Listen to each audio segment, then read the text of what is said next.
वाहेगुरु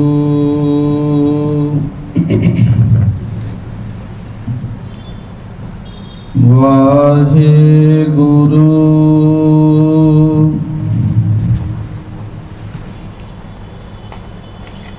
साहिब जियो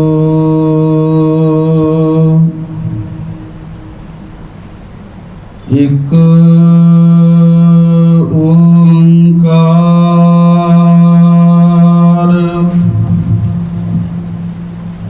सत नाम करता पुरख निर्भव निर्वैर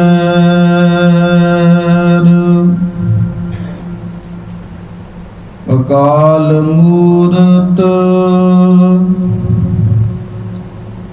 अजूनी सैभं गुर प्रसाद जप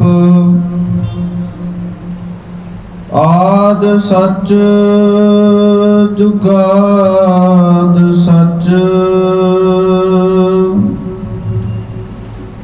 है भी सच नानक होसी भी सच दीनो दुनिया दरक मंदे आपरी रुख सारे मां हर दो आलम कीमते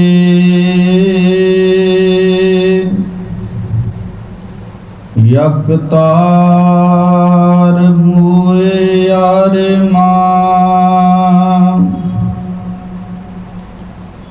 गुर सिख मीत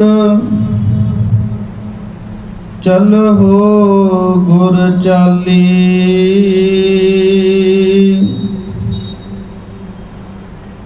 जो गुर कहे सोई भल मन हो हर हर कथा निराली गुर सिख मीत चल हो गुर चाली जो गुर कहे सोई भल मन हो हर हर कथा निराली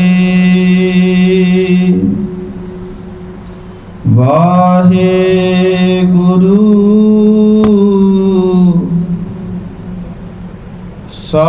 साहिब जियो दोहरा प्रश्न किया नंद लाल जी गुरु बताइए मोहे कौन कर्म इन जोग हैं कौन कर्म नहीं सोहे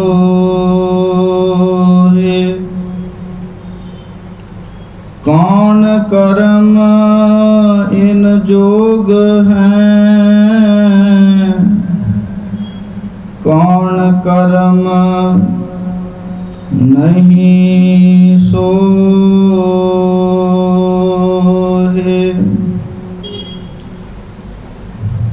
परम सम्मान जोग गुरु की साजी और निवाजी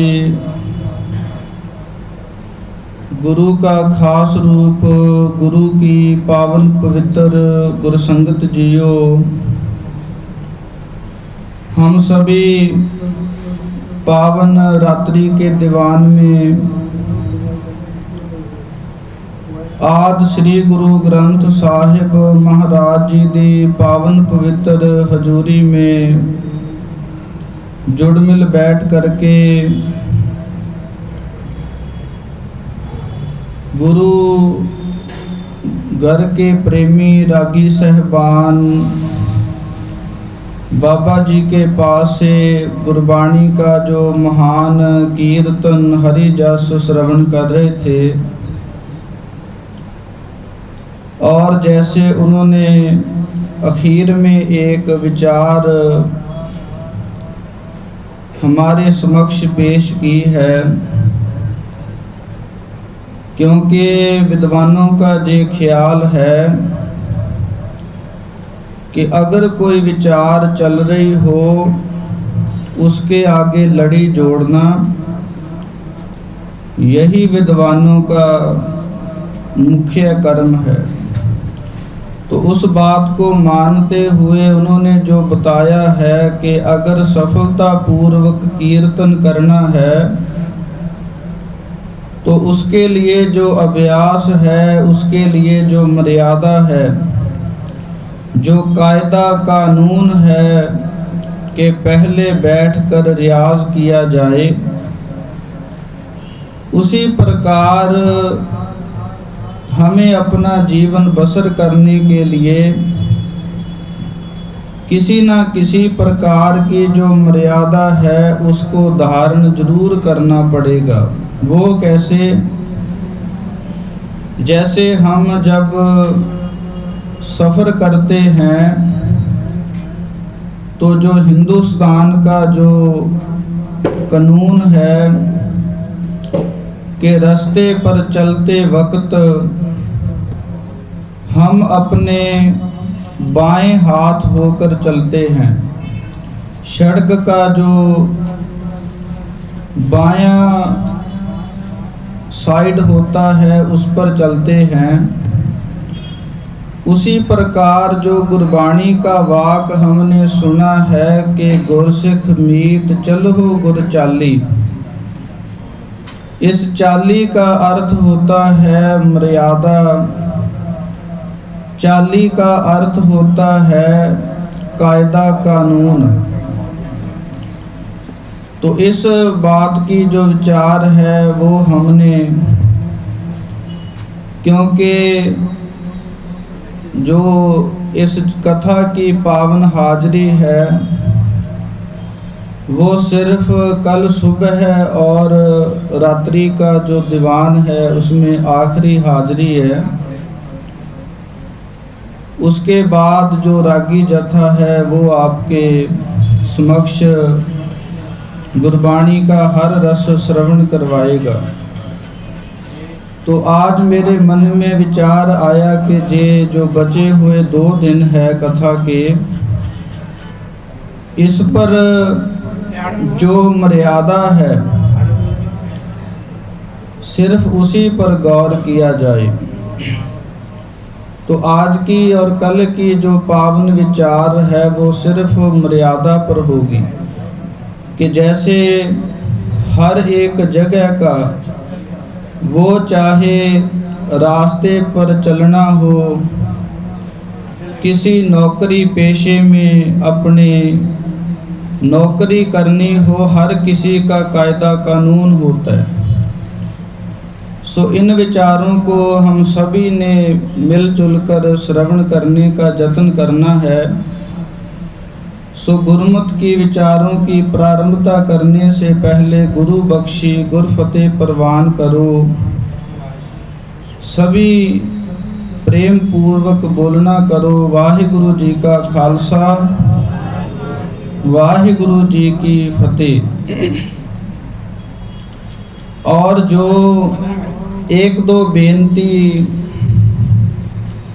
कथा की प्रारंभता से पहले मैं आपको कर दूं कि जो गुरु को मानने वाले गुरसिख हैं वो जो कल भी आए थे, आज भी आए हैं और आने वाला जो कल है तभी भी आएंगे, उनसे गुजारिश है कि जो आज और कल होने वाली कथा है, अगर आप गुरु घर का जो कानून है उसको सीखना चाहते हैं, पिछों आवाज ना करो जी कोई, वो जो कायदा कानून है उसको अगर आप सीखना चाहते हैं और याद रखना चाहते हो तो इसको रिकॉर्ड कर लीजिए। क्योंकि एक प्रेम पूर्वक मैं बेनती पहले कर देता हूँ कि इनमें कुछ ऐसी भी विचारें होंगी जो बड़ी कठोरता पूर्वक होंगी। शायद उसको आपका जो मन है, जो आपकी बुद्धि है, वो मानने को तैयार ना हो। सो हम विचार शुरू करते हैं। जैसे हमने शब्द पढ़ा है कि गुर सिख मीत चलो गुर चाली। पहली बात, पहली विचार गुरु की ये है कि गुरु में एक बड़ी विशेषता है। जैसे और धर्मों के जो लोग हैं वो क्या करते हैं कि अपने जो चेले हैं, अपने जो सेवक हैं, उनको भिन्न भिन्न शब्दों से पुकारते हैं। कोई एक धर्म तो ऐसा भी है कि जो अपने सेवकों को ऐसा पुकारता है, अपने आप को कहता है कि मैं आजड़ी हूँ और मेरे जो सेवक हैं वो भेड़ें बकरियाँ हैं। लेकिन गुरु में कैसी विशेषता है। एक बार श्री गुरु नानक देव महाराज जी के पास किसी ने सवाल किया कि जो आपके दाएं और बाएं भाई मर्दाना जी और भाई बालाजी हैं वो कौन हैं? क्या वो आपके सेवक हैं? क्या वो आपके चेले हैं? तो श्री गुरु नानक देव महाराज जी ने जवाब दिया था कि ये दोनों मेरे भाई हैं। कहने का भाव है कि अगर गुरु उपदेश भी करता है, गुरु डांटता भी है, अगर गुरु समझाता भी है, तो उसके समझाने की प्रक्रिया देखो। गुरु जी वचन उच्चार रहे हैं कि गुर सिख मीत। जैसे हम अपने मित्रों से बात करते हैं वैसे हमें समझा रहे हैं। कहते क्या हैं? गुर सिख मीत चलो गुर चाली। कि गुरु की जो मर्यादा है, गुरु का जो कानून है, उस पर चलने की जो कोशिश है, जतन है, वो करें। जो गुर कहे सोई फल मानो हो। जो गुरु उपदेश करते हैं उसी में भला समझो। वो हमारे मन को ठीक लग रहा है या नहीं लग रहा। जैसे कल की मैं आपको एक बात बताऊं कि कल हम इसी पूना शहर में किसी और गुरु घर में नमस्कार करने गए। वहाँ के जो प्रबंधक से उनसे बात हुई। उन्होंने पूछा कि आप कहाँ से आए हो। मैंने कहा कि चंडीगढ़ से कथा विचार करते हैं। तो उन्होंने बड़े दुखी हृदय से हमें बात सुनाई कि जहां हम बहुत लंबे समय से किसी कथावाचक को नहीं बुला रहे, उसका कारण कि अगर कथावाचक किसी शब्द की व्याख्या करता है, गुरु का उपदेश संगतों को सुनाता है, तो वो संगतें गुस्सा करती है कि हमें ऐसा क्यों बोला गया। यानी कि गुरु का उपदेश भी हमें अच्छा नहीं लगता। लेकिन यहाँ गुरु ऐसा वचन कर रहे हैं कि जो गुर कह सोई फल मन हो, कि वो शब्द वो उपदेश हमें अच्छा लग रहा है या नहीं लग रहा वो एक बात है, लेकिन गुरु का जो वचन है, क्योंकि हर एक मनुष्य को हमारे जीवन में जितने भी व्यक्ति जुड़े होते हैं, किसी न किसी को कोई ना कोई लालच जरूर होता है। कोई हमारे साथ पैसे से जुड़ा होता है, लेकिन जो गुरु का हमारे से संबंध है वो किसी भी प्रकार का लालच नहीं है, उसमें लालच मुक्त रिश्ता है गुरु से। तो गुरु का उपदेश है कि जो गुर कह सोई फल मन हो।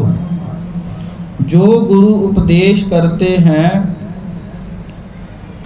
उसी को अच्छा करके भला करके मानना करो। तो इसमें जो मर्यादा की बात है वो हम शुरू करते हैं। पहले भी एक दिन बताई थी, लेकिन उसमें हमने पंजाबी में कथा की थी, तो कईयों को समझ आई होगी, कईयों को नहीं आई होगी। पहली जो बात है, जब भी हम गुरु घर में प्रवेश करते हैं, वो चाहे बच्चा हो, चाहे बहन हो, चाहे भाई हो, छोटा हो या बड़ा हो, वो सिख हो, वो केसाधारी हो, कोई भी हो, कहने का भाव उसका पहला जो कर्म है वो क्या है कि जब भी हम गुरु दरबार में हाजिर होने के लिए तैयार हों, तो सबसे पहले हम क्या करें, अपने हाथों को अच्छी प्रकार से धोएं और पैरों में पहनी हुई जो जुराबें हैं उसको उतार करके अपने पैर पानी से धो करके फिर दरबार साहिब में आएं। क्योंकि मेरे देखने में आया है कि जो सुबह की संगत है उसमें ज़्यादातर जो बहनें हैं वो जुराबें पा करके गुरु घर में आती हैं। लेकिन मानने की बात है, जैसे जो बड़े घर होते हैं उनकी मर्यादा होती है कि जो जूते जुराबें वो बाहर निकाल के जाते हैं, लेकिन जे गुरु का दरबार जो इतना पवित्र है, यहाँ भी हमें प्रेम पूर्वक सत्कार पूर्वक प्रवेश करना चाहिए। एक बात। दूसरी जो बात है कि जो बहनें हैं उनका जो सिर है वो अच्छी प्रकार ढका होना चाहिए। ऐसा नहीं कि आधा सिर नंगा और आधा ढका हुआ। ये दूसरी बात। इसका कारण ये नहीं है कि जे हमने गुरु के लिए करना है। गुरु को हमारी ज़रूरत नहीं है, हमें गुरु की ज़रूरत है। क्योंकि जो परमेश्वर है उसे हम क्या दे सकते हैं। हम अगर सत्कार करेंगे तो वाहिगुरु की, गुरु साहिबान की जो खुशी है वो हम पर होगी। ये है दूसरी बात। तीसरी जो बात है कि जैसे हम संसार में कोई भी कार्य करते हैं, वो चाहे छोटा हो चाहे बड़ा हो, उसकी पहले हम सीख लेते हैं। एक पंजाबी में कहानी है कि बिना सीखे जो दाल है वो भी डोलनी नहीं आती। वो कैसे? एक बार एक घर में एक दादी थी और एक उसकी पोती थी। एक दिन क्या हुआ कि दादी दाल बना रही थी। दाल बनाते बनाते ज़्यादा आग लगने से वो दाल जो खराब हो गई। पोती ने कहा कि दादी जी, मैं जो दाल है उसको धो लाती हूँ। दादी ने कहा कि नहीं, तू अभी अनजान है, तुम्हें समझ नहीं, तू अपने पैरों पर डाल लेगी। लेकिन उसने कहते कहते वो जो दाल का जो बर्तन था, जिसे पंजाबी में पतीला कहते हैं, उसे उठाकर चलती बनी। और जैसे हम कोई वस्तु डोलने के लिए अपनी साइड से पकड़कर दूसरी साइड उल्टाते हैं, उसने क्या किया कि दूसरी तरफ से पकड़कर ऐसे उल्टा किया, तो वो जो गर्म दाल थी उसके पैरों पर पड़ गई। कहने का भाव क्या है, इस साखी से हमने सीख क्या लेनी है कि बिना सीखे हमें दाल भी डोलनी नहीं आती। उसी प्रकार हम संसार में कोई भी छोटे से छोटा कार्य जब हम करते हैं तो पहले हम उसको सीखते हैं, फिर करते हैं। जैसे हम किसी राजे के पास जाएं, किसी लीडर के पास जाएं, वहाँ के पहले हमें कानून पता करने पड़ते हैं, फिर हम उस लीडर की, राजा की जो कोठी है, महल है, उसमें प्रवेश कर सकते हैं। उसी प्रकार जो हमारे गुरु साहबान राजों के महाराजे हैं, अगर उनकी सेवा भी करनी हो तो पहले हमें सीख लेनी आवश्यक है। वो कैसे कि जैसे सभी की भावना होती है कि चौर साहिब किया जाए। चौर साहिब करने की भी मर्यादा है। वो कैसे है, जैसे हम क्या मानते हैं कि सब सिखन को हुक्म है, गुरु मान्यो ग्रंथ, कि हम जो गुरु का स्वरूप है वो ग्रंथ को मानते हैं।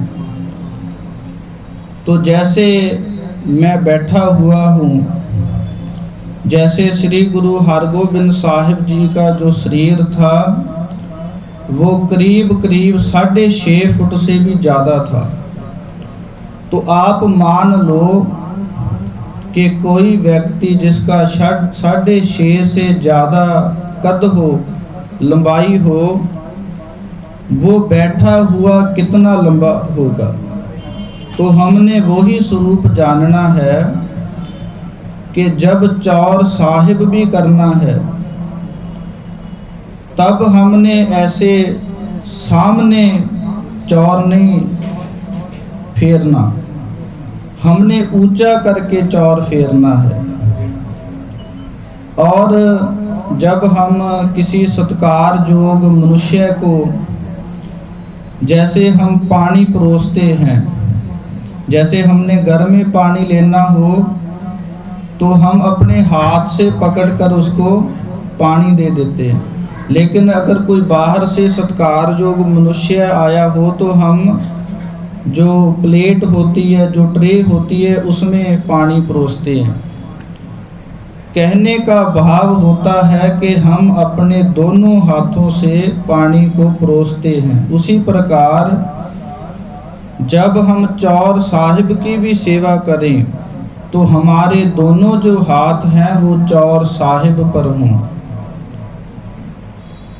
क्यों इसको हमने करना क्यों है तो जे सत्कार पूर्वक मर्यादा, लेकिन जे हमने अपने लिए करनी है कि हमारे मन में गुरु का जो सत्कार है वो अधिक से अधिक बढ़ सके। जे है चौथी बात। हम जो कल रोज से जो विचार हमने प्रारंभ की हुई है कि जो गुरु की मर्यादा है उसको हमारे जीवन में धारण करना, उस पर अमल करना हर एक गुरसिख के लिए जरूरी का है। उस पर बात चलते चलते जहाँ पर पहुँची थी, पहली बात थी कि जब भी गुरुद्वारा साहिब में प्रवेश करना हो नमस्कार करने के लिए, तो हमारी जो जुराबे हैं उसको उतार करके पैर को धो करके फिर दरबार साहिब में हमें आना है।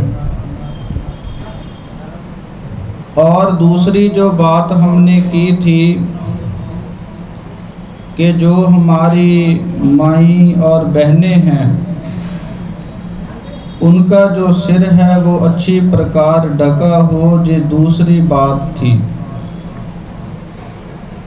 तीसरी बात जो गुरु मर्यादा की थी वो ये थी कि गुरु को जब हमने चौर साहिब करना हो तो हमारे जो हाथ हैं वो अच्छी प्रकार धुले हों, क्योंकि जो हमारे गुरु साहबान हैं उनको राजाओं के भी राजों का जो पद है, जो पदवी है वो मिली हुई है।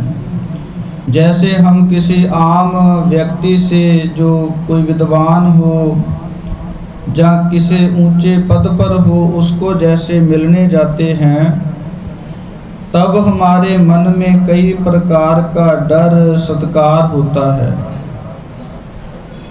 उसी प्रकार ही जो पावन गुरबाणी है, जिसको परमेश्वर वाहिगुरु की धुर की बाणी आई तिन सगली चिंत मिटाई, यह बाणी महापुरुष की, और इस बाणी को खस्म की बाणी, सच की बाणी का जो पद है वो प्राप्त हुआ है। सो इसलिए ऐसी जो महान बाणी है, जब भी हम गुरु दरबार में दर्शन करने के लिए आएं तो हमारे मन में अति भावना पूर्वक जो सत्कार है वो हमारे मन में होना चाहिए।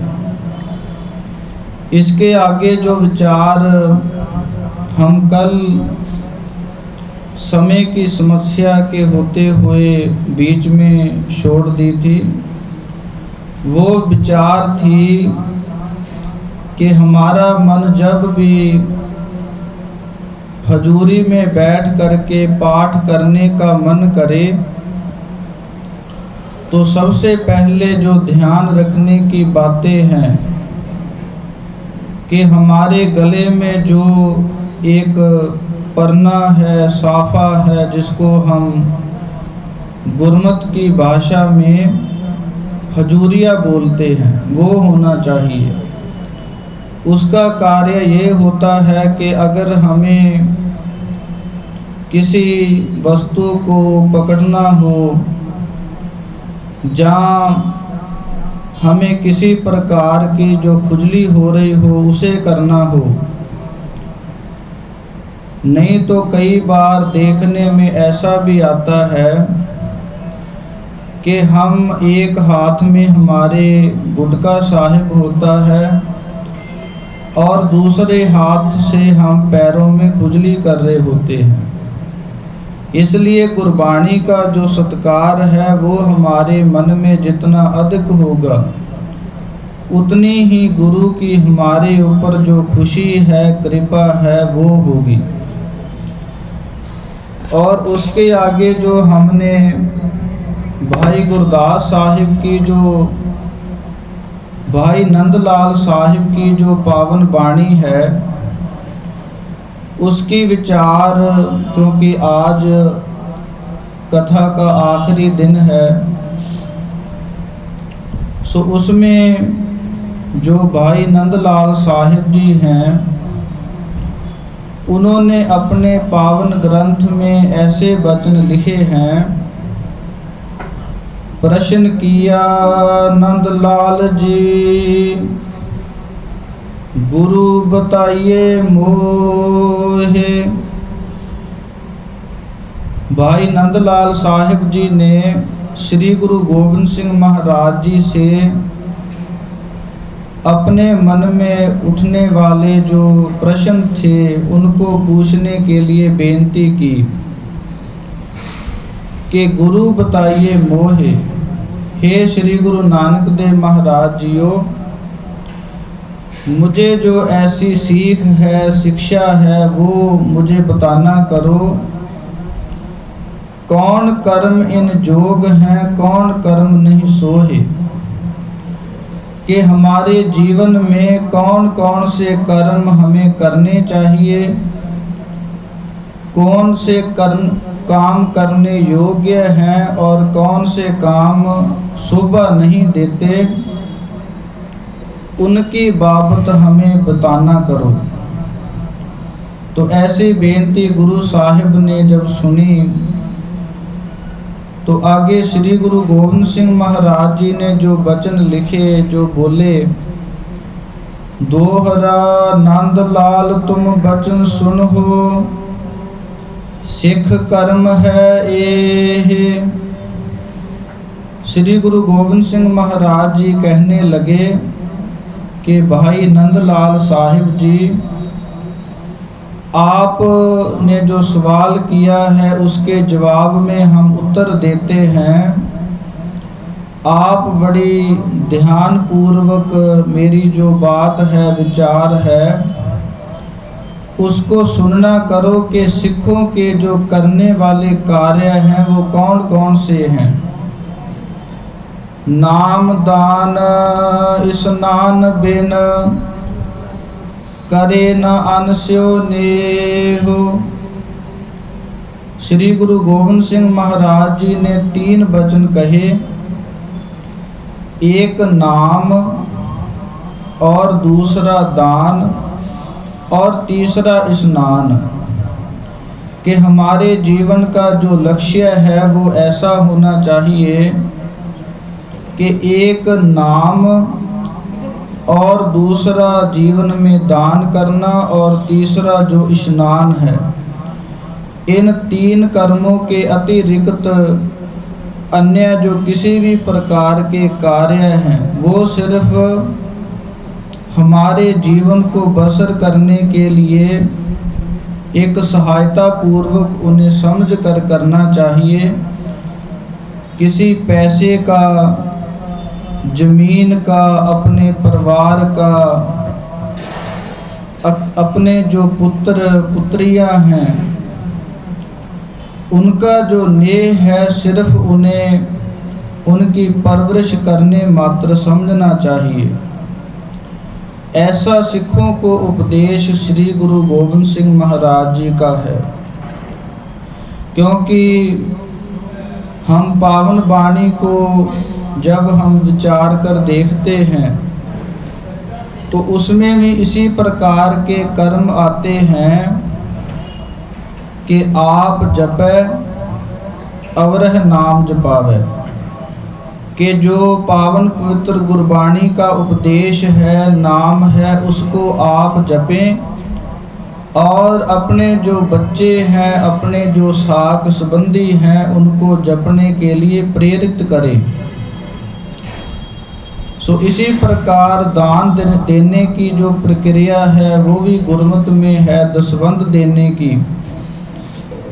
और तीसरा है स्नान, अपनी शरीर की पवित्रता के लिए, होशो हवास के लिए स्नान का जो महात्म है गुरबाणी और गुरु इतिहास में गुरु साहिबान ने बताया है।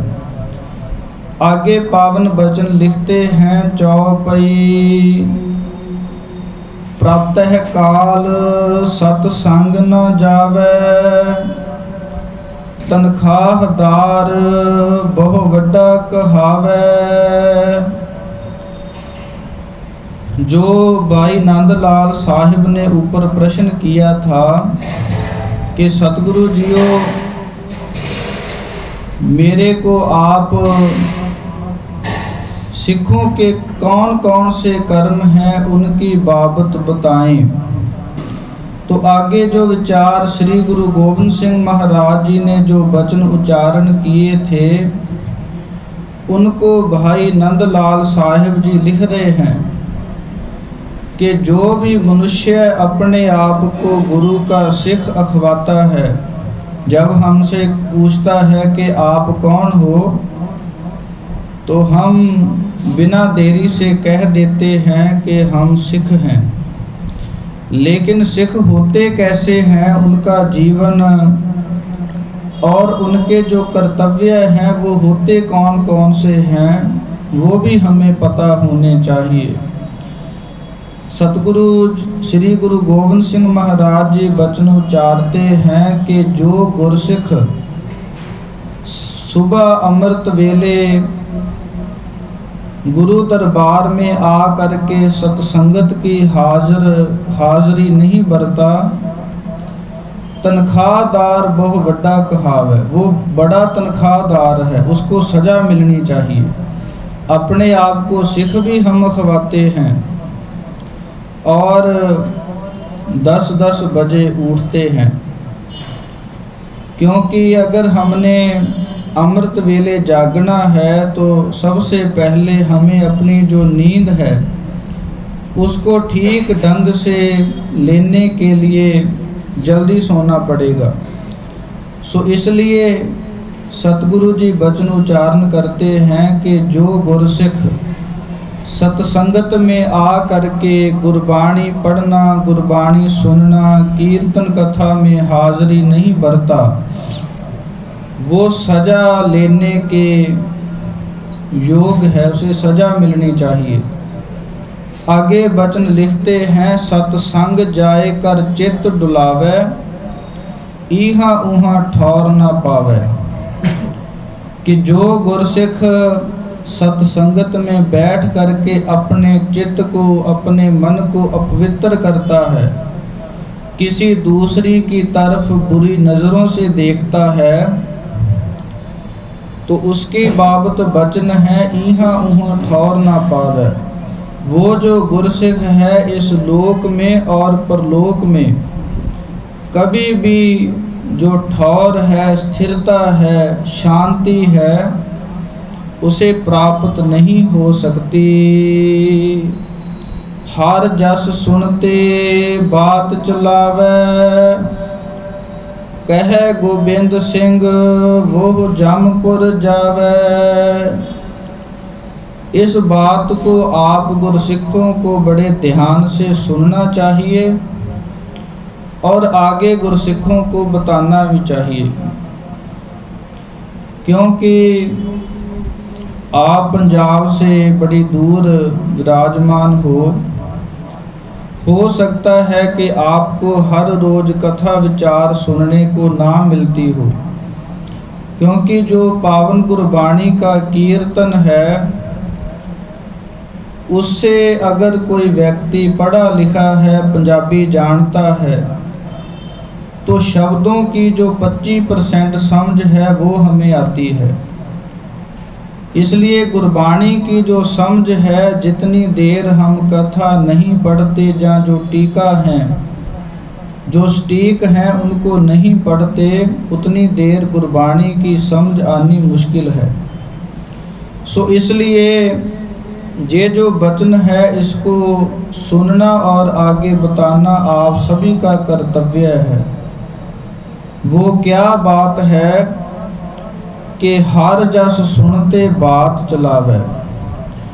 कि अगर गुरु दरबार में गुरबाणी पढ़ी जा रही हो, जहाँ कीर्तन हो रहा हो, जहाँ कथा हो रही हो, बाहर से कोई हंकारी मनुष्य आए और आते ही कुछ बोलने लगे, उसको बात कहकर चुप करवाना ये हमारा सभी का फर्ज है।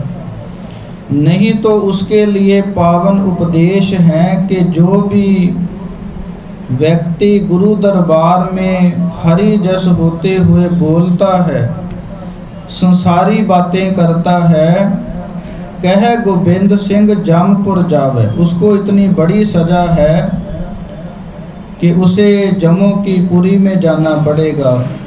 उसका कारण क्या है? जब गुरबाणी की विचार हो रही होती है, पता नहीं किसका मन कितना जुड़ा होता है। हम जैसे आप हैं वैसे हम सभी को समझ लेते हैं, लेकिन दरबार साहिब संगत की इतनी बड़ी महानता है। हमने अपना जीवन देखा होता है, हमें दूसरे के जीवन की बाबत पता नहीं होता, लेकिन पता नहीं सत्संगत में कितनी बंदगी करने वाली रूह बैठी हो, कितनी जुड़ी हुई, कितनी श्रद्धा भावना से गुरबाणी का पाठ, गुरबाणी की विचार सुन रही हो। अगर हम उस समय दरबार साहिब में आकर के बातें करने लग जाएं, तो उनका जो ध्यान है वो टूटने का, भंग होने का डर होता है।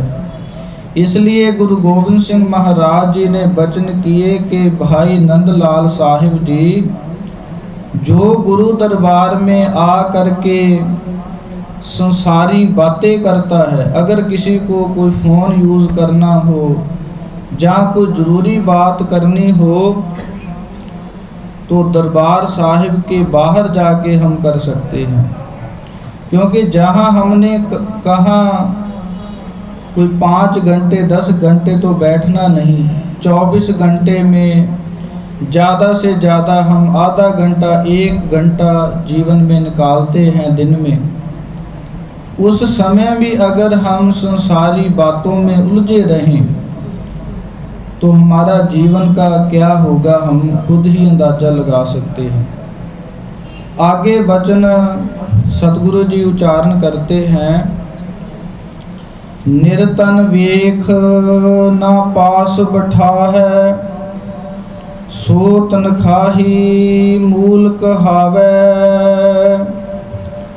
सतगुरु जी वचन उच्चारण करते हैं कि जो गुरसिख अपने आप को गुरु का सिख अखवाता हो और कोई व्यक्ति पैसे के बिना हो, दीन हो, गरीब हो, अगर कोई गुरसिख उसको देख करके अपने पास बैठने से रोक दे कि ये तो गरीब है, पता नहीं कहाँ से आया है, जिसको हम वितकरा कहते हैं, भेदभाव कहते हैं, वो करे, उसकी बाबत वचन है सो तनखाही मूल कहावे। वो मूल बहुत बड़ा तनखाही है, उसको बड़ी बारी जो सजा है वो मिलनी चाहिए। शब्द ज्ञान बिन करे जो बात, ताके कछु ना आवे हाथ।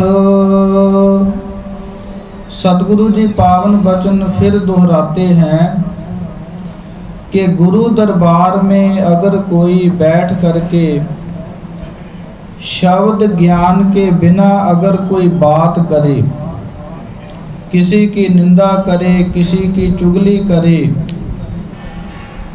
ताके कछु ना आवे हाथ, उसके हाथ में किसी भी प्रकार की जो तत्व वस्तु है वो नहीं आ सकती।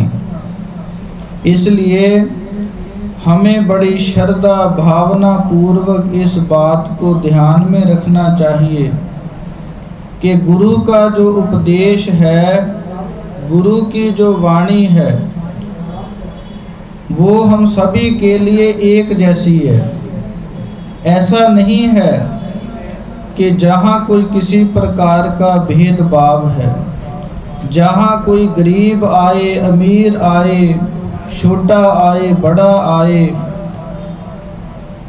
विद्यावान हो, अनपढ़ हो, जहाँ सभी का एक जैसा सत्कार है। सो इस प्रकार आगे जो पावन वचन हैं भाई नंदलाल साहिब जी लिखते हैं, शब्द भोग ना निवावे शीस, ताको मिले ना परम जगदीश। आगे पावन वचन उच्चारण करते हैं कि जो गुरसिख जब पावन शब्द का जैसे पाठ संपूर्ण हुआ हो, वो चाहे नित्यनेम वाणियाँ का हो, वो चाहे जब आदि श्री गुरु ग्रंथ साहिब का, श्री अखंड पाठ साहिब का भोग संपूर्ण होता है, दोनों समय की बात है कि जो गुरसिख शब्द भोग न निभावे शीस, कि जब भी पाठ संपूर्ण हो तो हाथ जोड़ करके शीश नवाना चाहिए।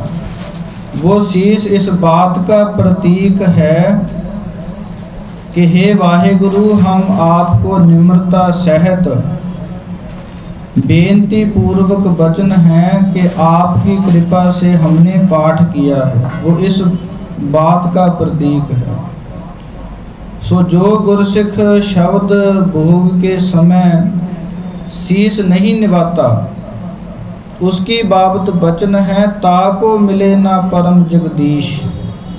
जो परम बड़ा, जो जगत का ईश्वर मालिक है, जो इस संसार को पालने वाला वाहेगुरु है, वो उस मनुष्य को कभी भी प्राप्त नहीं हो सकता।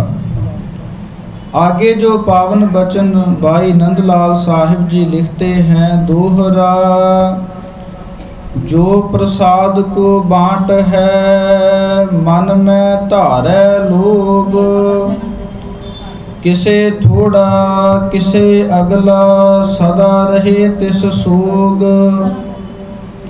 अगर हमें कभी मौका मिले, जब हम कभी दरबार साहिब में हमें जो प्रसाद बांटने का हमें अवसर प्राप्त हो, उस समय की बात भाई नंदलाल साहिब जी लिख रहे हैं, जो श्री गुरु गोविंद सिंह महाराज जी ने वचन किए कि अगर कोई गुरसिख प्रसाद को बांटने वक्त किसी को थोड़ा दे देता हो, किसी को ज़्यादा, किसी ने कहा कि मुझे ज़्यादा प्रसाद दे दो, ऐसा जो करता है सदा रहे तिस सोग, उसको हमेशा ही जो सोग है, गमी है।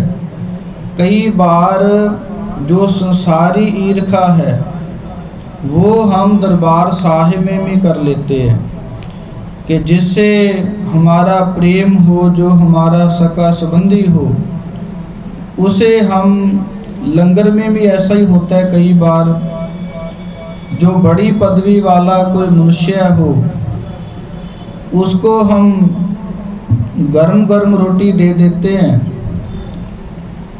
अगर कोई मेरे जैसा गरीब बैठा हो, उसको ठंडी भी मिल जाती है। लेकिन गुरु उपदेश ऐसा है कि सभी को एक समांतर जानना, किसी भी प्रकार का जो अंतर है, जो भेदभाव है, वो नहीं करना। ऐसा संगत की जो मर्यादा है कि सभी को एक निगाह से एक जैसा देखना, किसी को ना बड़ा समझना ना छोटा समझना। आगे पावन वचन लिखते हैं चौपाई, कड़ा प्रसाद की विध सुन लीजै, तीन भांत को संसर कीजै। कि आगे जो पावन, कई बार बहनें घर में जब जो प्रसाद तैयार करती हैं, उनकी भी विधि भाई नंदलाल साहिब ने लिखी है। वो हम सूक्ष्म रूप में विचार करके आगे बढ़ते हैं। जैसे पावन वचन है कि जब प्रसाद तैयार किया जाता है, जो तीन वस्तु हैं उनको एक समान लेकर, वो तीन वस्तु कौन सी हैं? एक चीनी और दूसरा घी और तीसरा जो आटा है। तीन को एक जैसा हम कई बार एक कौली में ले लेते हैं, लेकिन जहाँ जो एक जैसा लेने का भाव है कि तीनों का जो वजन है वो एक समान होना चाहिए, आटे का, चीनी का और घी का, और उसके 4 हिस्से जो पानी है वो गर्म करना चाहिए। सो इस प्रकार अच्छी प्रकार जिस जगह प्रसाद बनाना हो उस जगह को साफ करके जो बर्तन है उसको अच्छी प्रकार धो करके मांज करके उस जगह है जो वाहेगुरु का सिमरन है वो किया जाए। और जब प्रसाद तैयार हो रहा हो तब जो श्री जपजी साहिब का पाठ है वो किया जाता है। सो इस प्रकार उसके बाद जो प्रसाद है उसको एक चौकी पर रख करके गुरु दरबार में हाजिर किया जाता है। सो जगह जगह की अपनों अपनी आजकल मर्यादाएं हैं, लेकिन जो असल में मर्यादा है कि एक बात हमने बहुत बार सुनी है, क्योंकि जो मेरी विचार ऐसी है, जो सच है वो सच्ची है, उसको कहना एक प्रचारक का हमेशा फर्ज बनता है। और कई बार हम देखते हैं कि जब हम प्रसाद को भोग लगवाते हैं तो उस समय 2 प्रकार की जो विचारें आम गुरसिखों के बीच प्रचलित हैं।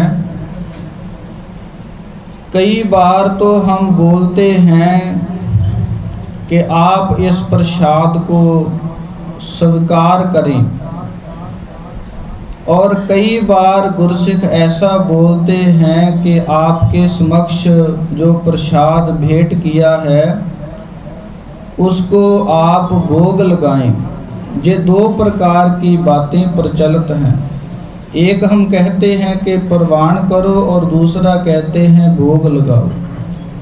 पर हमने विचार ये करनी है कि इन दोनों में ठीक कौन सी बात है।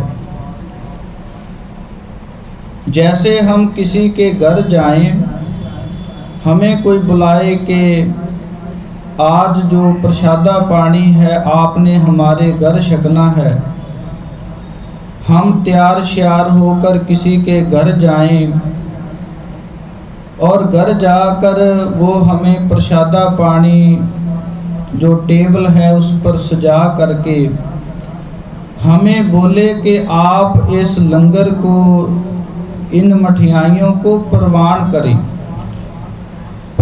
करें लेकिन खाएं ना, तो हम कहेंगे कि ये काहे का सत्कार हुआ।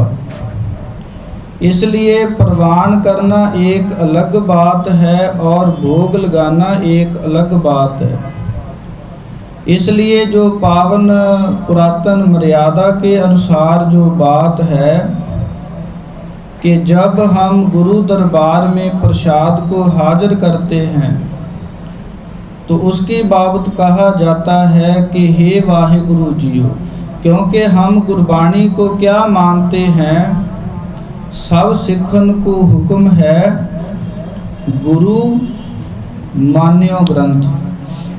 जो गुरु हमारे 10 गुरु एक ज्योत रूप हुए हैं उनका स्वरूप ही इस ग्रंथ को मानना है, किसी भी प्रकार का भेद नहीं करना। जैसे हम परमेश्वर वाहिगुरु की ज्योत स्वरूप इस ग्रंथ को मान करके चौर साहिब करते हैं, हमारी भावना है। जैसे एक बार पंजाब में किसी महापुरुष के बाद ऐसी बात चली कि आप कहते हो कि भोग लगाओ, हम कहते हैं कि प्रवान करो। इनमें से आपकी जो बात है कि भोग लगाए वो गलत है। वो महापुरुष कहने लगे कि हम विचार कर देखते हैं कि कौन सी बात ठीक है। वो महापुरुष कहने लगे कि हम मान लेते हैं कि गुरु कभी भी भोग नहीं लगाते। उसने जो आया हुआ मनुष्य था, उसने कहा था कि इस पावन ग्रंथ के जो मुंह है वो तो लगा नहीं, तुझे प्रसाद कैसे खाते होंगे। उन्होंने शंका कर दी। महापुरुष कहने लगे कि हम मान लेते हैं कि गुरु का मुख नहीं है, वो भोग नहीं लगा सकते। वो महापुरुष कहने लगे तो इस ग्रंथ के तो हमें कान भी नहीं दिखते, फिर हम अरदास किसको कर रहे हैं। इस ग्रंथ के तो हमें शरीर भी नहीं दिखता, तो हम ढक किसको रहे हैं। इस ग्रंथ को गर्मी सर्दी कैसे लग रही है, हम गर्म कपड़े कंबल क्यों ओढ़ते हैं इस पर। सो इस प्रकार चाहे हमारी उतनी भावना नहीं बनी कि हम गुरु के ज्योत स्वरूप के दर्शन कर सकें, लेकिन हम अपने मन में भावना तो धारण कर ही सकते हैं ना कि जे गुरु स्वरूप ज्योति स्वरूप हैं। इसलिए इस प्रकार की जो प्रसाद की मर्यादा है, जैसे आपने सुना है पाकिस्तान में पंजा साहिब, आज भी आप वहां जाकर इस बात को स्पष्ट कर सकते हैं कि जब वो पावन पवित्र प्रसाद को भोग लगाते हैं, जैसे वो वली गंधारी ने जो ऊपर से पहाड़ को गिराया था, उस पर जो पंजा साहिब लगा हुआ है, उसी प्रकार ही भी आज भी प्रसाद में पंजा साहिब के जो निशान हैं वो लगते हैं, अगर कोई मर्यादा के सहत, भावना के सहत जो मर्यादा को माने। सो इसलिए पावन गुरबाणी श्री दसम गुरु ग्रंथ साहिब में ये इस प्रकार के वचन आए हैं कि भावना विहीन कैसे भेटे जगदीश को, कि अगर हमारे मन में गुरु के प्रति, गुरु के ज्योत स्वरूप की भावना नहीं आई, तो हमारी जो श्रद्धा है वो सिर्फ एक दिखावे की है। इसलिए गुरु को गुरु मानना, गुरु की बात, गुरु की आज्ञा पर चलना, यही है असली नमस्कार करने का तरीका। सो इसलिए गुरु साहिबान हम सभी पर मेहर करें, दयालुता करें। हमें जो पावन गुरबाणी की विचार सुनने को, पढ़ने को और हमारे हृदय को मानने की जो तैयारी है वो हम कर सकें, क्योंकि आप जो पावन कीर्तन है उसको श्रवण करते रहते हैं। मैंने बड़े कठोर हृदय से आपको बातें बतलाई हैं, क्योंकि कई बार प्रचारक डर के, भय के सहित इन बातों को आम करते हुए संकोच करते हैं। तो हमें तो गुरु को जान देनी है, हमारा फर्ज है इन बातों को बताना। सो इसलिए गुरु कृपा करें, इस समागम में पहले दिन से लेकर आज तक हाजिरी भरते हुए हुइयों बेअंत गलतियों भूलों की जो क्षमा है, आप संगत गुरु साहिबान जी बख्शने जोग हैं, बख्श लेना जी।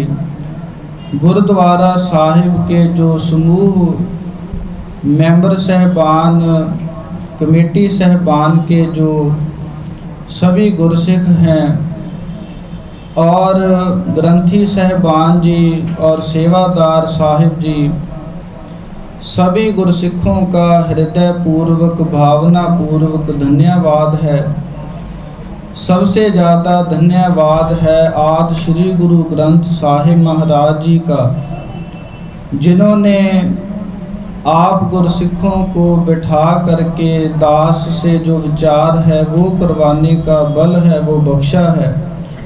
सतगुरु साहिबान जी दयालता करें कि हम सभी जहाँ गुरबाणी को नमस्कार करने आते हैं वहाँ हम सभी लोग ऐसा प्रयत्न करें कि हम गुरु की जो बात है उसको मानने के लिए अपना मन है कम से कम जो गुरबाणी की आम सिखियाएँ हैं, क्योंकि हर एक व्यक्ति की हर एक वस्तु की अपनी अपनी पहचान होती है। उसी प्रकार गुरसिखों की जो पहचान है वो केसों से आती है। केस पहली पहचान है। केसों के बिना, वालों के बिना हमारी जो कदर कीमत है वो कभी नहीं पूरी हो सकती, क्योंकि एक ऐसी बात है कि हम जिससे प्रेम करते हैं, हमें जो कोई अच्छा लगता है तो पहली हमारे में तब्दीली ये आती है कि हम उस जैसे बनना शुरू कर देते हैं। इसलिए अगर हम गुरु को भावना पूर्वक मानते हैं तो जैसो गुरु का स्वरूप था केसाधारी, वैसा हम बनने का जतन करें। गुरु साहिबान हम सभी पर कृपा मेहर करें। एक बार फिर आप सभी गुरसिखों का बेअंत धन्यवाद। और आज जहाँ ही जो कथा की समाप्ति है, वाहिगुरु जी का खालसा, वाहिगुरु जी की फतेह।